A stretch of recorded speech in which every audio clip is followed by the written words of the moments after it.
Hey guys, this is Michael from Resolve Life Training. Anyway, look, I'm down here at the Ridgecrest Fitness Park. It's about a 4-mile bicycle ride from my house. It's easy to get to. I like this place. If you watch my videos, you've probably seen this place before. But while I'm here, I got a couple of things I want to talk to you about. Really, I want to talk to you about two things. Number one, cardiorespiratory exercise. And number two, low-level activity. And what's the difference? Okay, so what is cardiorespiratory exercise?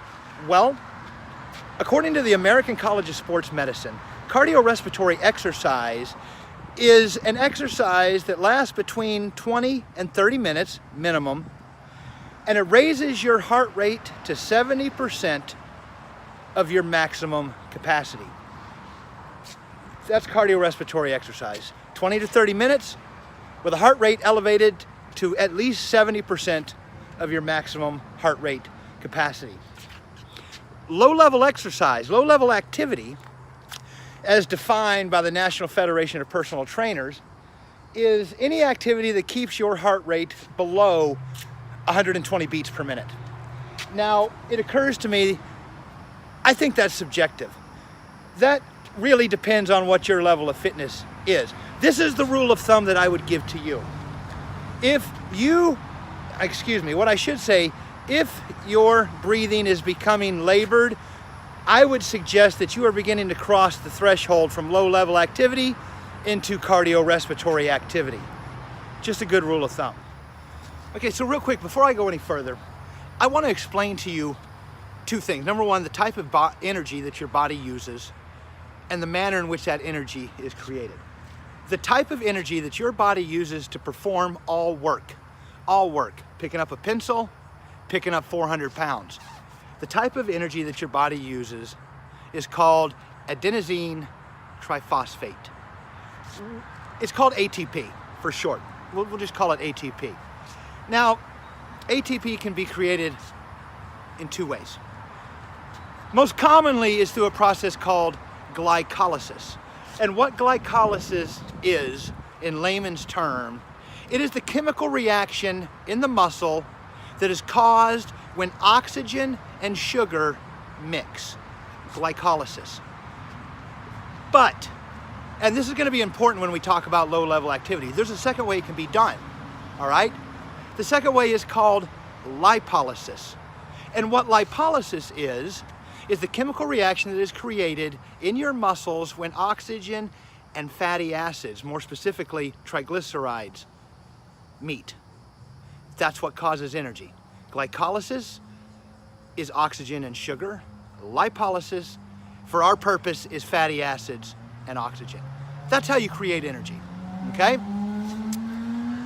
So the reason this is important is, it occurs to me, reviewing my definition of what aerobic exercise is, 20 to 30 minutes at a minimum of 70% of your maximum heart rate.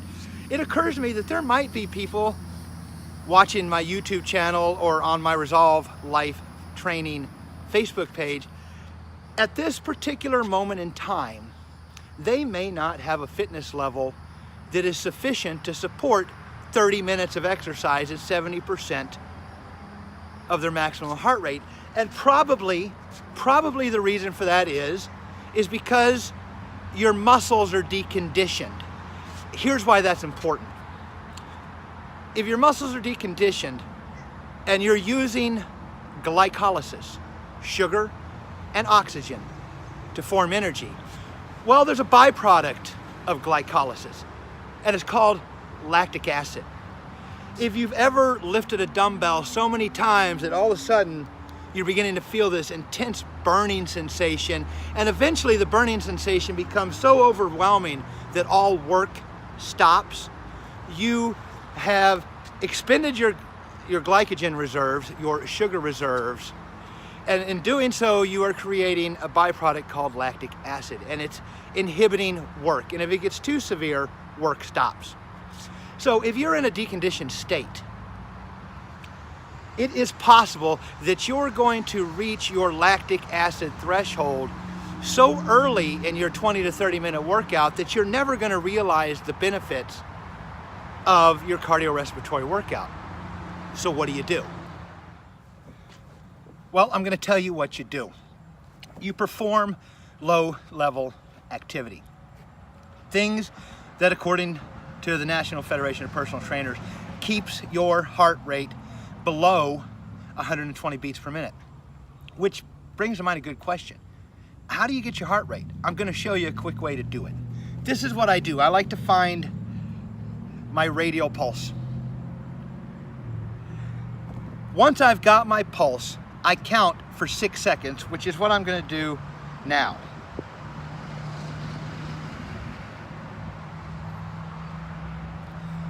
In 6 seconds, I counted 7 beats. At this point, it's very simple. All you do is add 0. My heart rate right now is 70 beats per minute. All right? Find your radial pulse, count it for 6 seconds. The number you come up with, whether it be 6, 7, 8, 9, 10, 11, add a 0. That's going to tell you what your heart rate is for a minute.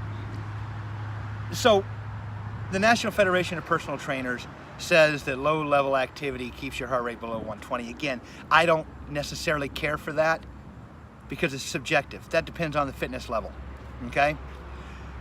If you find that the exercise you're doing is beginning to cause your breathing to be labored, you are beginning to cross over from low-level activity into cardiorespiratory work. Back it down. Here's the beauty about I should say, of low-level activity. As I mentioned, cardiorespiratory exercise, particularly the more intense it gets, that exercise energy is funded by sugar and oxygen. Low-level activity, on the other hand, is funded by fatty acids and oxygen. Okay, so what I'm saying to you, the beauty of this is all the energy that you're using for low-level activity, casual walking, casual biking, roller skating, things of that nature, low-intensity things, all of the energy is being supplied to you by fatty acids. And where do those fatty acids come from? It's called brown adipose tissue. In layman's terms, belly fat. That is the energy source you are using to fund low-level activity. So my point is this: if your current state of conditioning will not allow you to do 20 to 30 minutes of high intensity, semi-high, medium-high intensity cardiorespiratory exercise, a heart rate that is 70% of your max, but you still want to exercise, I suggest low-level activity. There's 2 things about this. Number 1, I already talked about. It's being supplied solely by fat stores. Number 2, because you're not burning sugar, when sugar meets with oxygen, I told you there's a byproduct, it's called lactic acid. Because you're not burning sugar to fund this activity, there will be no lactic acid, okay? You're going to be funding this activity solely through fatty acids. Fatty acids and oxygen combined do not create lactic acid. So, you should be able to do it, and the American College of Sports Medicine recommends that you do this 45 minutes to an hour, most, if not all, days of the week. Low-level activity. Heart rate less than 120 beats per minute, or to the threshold where your breathing becomes labored, back down. You're not funding that activity with fatty acids anymore. That's the beauty of it. And I wanted to get that out there to you. But, well, let me show you.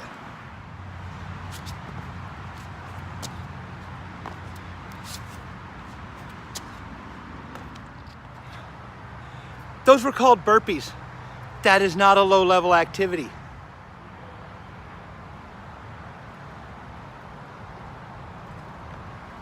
This is a low-level activity.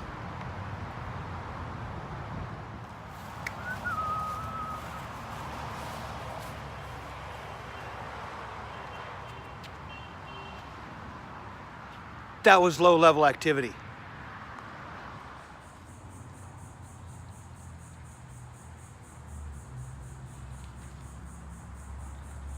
low-level activity. All right, so let's review. Your body uses one form of energy to perform work, ATP, adenosine triphosphate. All right, it's created two ways: glycolysis, the combination of sugar and oxygen. The second way, lipolysis, the combination of fatty acids and oxygen. Those fatty acids used to create that energy are provided by your fat stores.